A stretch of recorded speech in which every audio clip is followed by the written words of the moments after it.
Police reform has been a hot-button issue for a long time now. Of course, with most departments, the buck usually stops with the chief. Pflugerville is in the process of searching for their next police chief after former chief Jessica Robledo left the position earlier this year. A recent article in the Austin American-Statesman takes a closer look at the job Robledo did while leading the department and how her decisions affected the department as a whole. Here to discuss is Rebecca Macias with the Austin American-Statesman. It's great to see you. Thanks for joining us.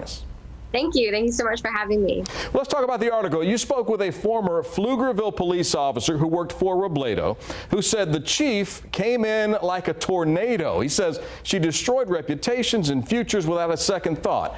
How did he say she did that?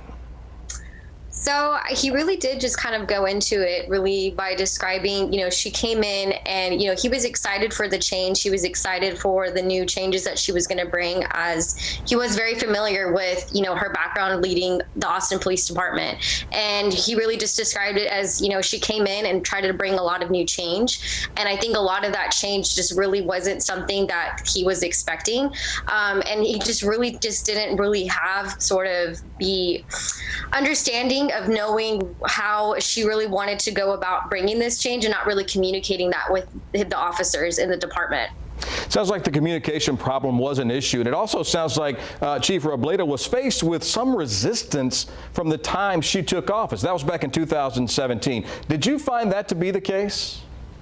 So I think a lot of it really was just with the reports that were given to us. So there was, I think, 2 reports that were given that the city had launched, and they were internal surveys with the department. One of them being a 42-page report that was done where officers gave their responses anonymously. And a lot of that was really kind of speaking towards the behavior and some of the actions that they saw Chief Roboletto really display during their time, working in the department.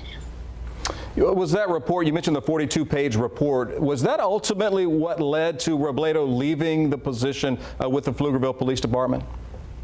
That I'm not entirely too sure. The city really wasn't very direct as far as that being the ultimate reason why she kind of announced her retirement when she did in February.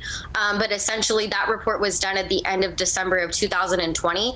And then it wasn't until there was an executive session with Pflugerville City Council that kind of ultimately discussed her severance. And then that very next day, February 23rd, was when Roboletto announced her retirement. Rebecca Macias with the Austin American-Statesman. Thank you so much for joining us here on KVUE this afternoon. Thank you so much for having me.